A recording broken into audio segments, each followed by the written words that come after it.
There were certain phrases and expressions used in resumes and CVs that would drive me absolutely insane when I came across them. I still see candidates using this same terminology today, and trust me, it is killing their chances of getting a job.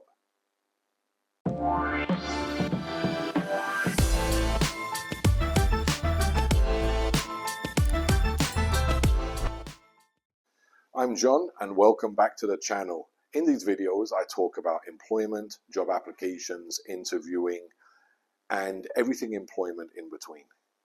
I understand that when you're writing a resume or you're writing a CV, you want to put your best foot forward. Everybody will tend to expand upon what they've done and who they are. They want to appear in the best light possible. But you need to be very careful about how far you go in doing that. There are certain things that are absolute deal breakers that makes a recruiter question, who is this person? So I'm going to cover some of the big things that or expressions or self-descriptives that you absolutely 100% want to avoid using so that your resume doesn't get thrown into the rubbish. The first one that I see a lot, even today, I see it, if I receive 100 resumes to work on over a given period of time, I see it in at least 25% of cases. Calling yourself a thought leader. Like, what is a thought leader? What does that mean? Nobody quite knows. It's thrown out there in resumes to kind of position somebody as somebody who can think big picture, who can set the tone of a company. Avoid using that completely. It means absolutely nothing.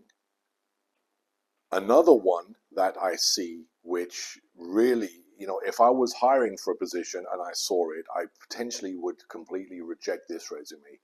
When people call themselves visionaries.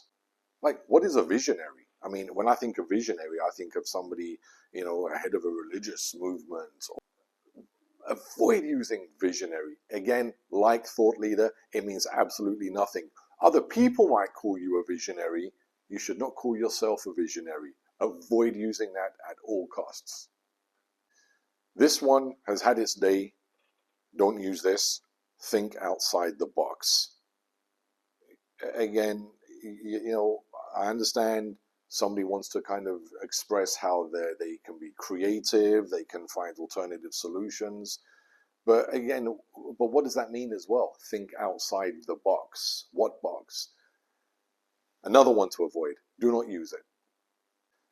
There are a whole number of terms and expressions that gained popularity in the 1990s and were used throughout the earlier part of the 2000s. Terms that have just been used to death, which,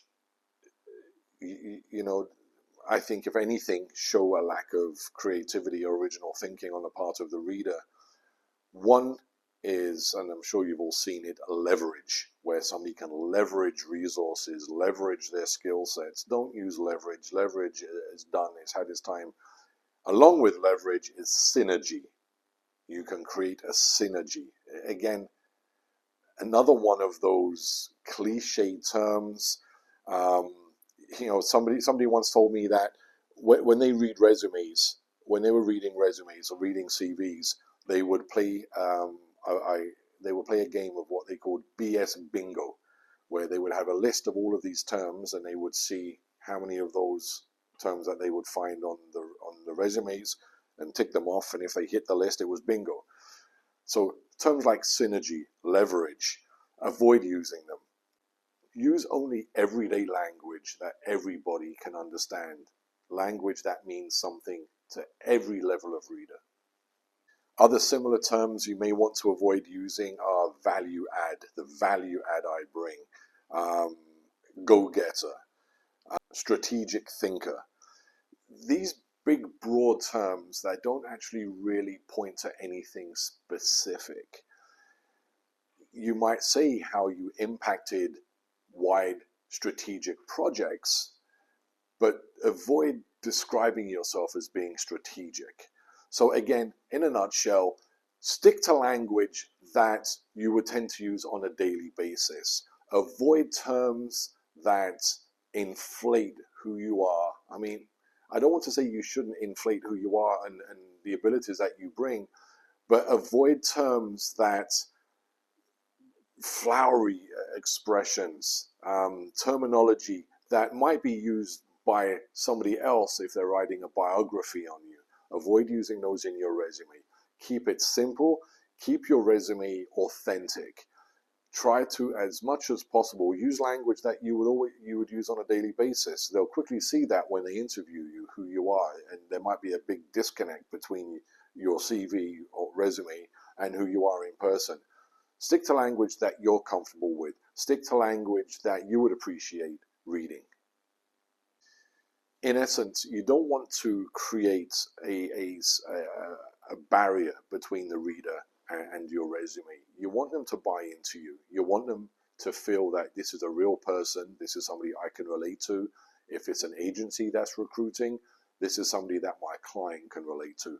Don't position yourself in such a way that they won't feel a connection between you and the job they're hiring for. I hope you got some value from this video. If you did, I would truly appreciate a thumbs up. And if you haven't, I would really appreciate you hitting the subscribe button. It's completely free and it really motivates me to keep producing content like this. So thanks for watching, and until the next video, take care.